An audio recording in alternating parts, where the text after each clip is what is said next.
Welcome, today in front of me HUAWEI NOVA 9 SE, and I'll show you how to mute ringtone on this device. So first you should go into the settings application and then tap on the sounds and vibration.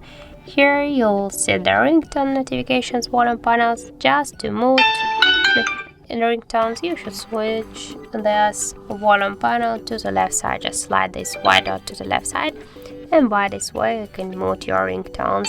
Also, you can switch the sound to vibration or to silent mode, and by this way you will just mute your device ringtone.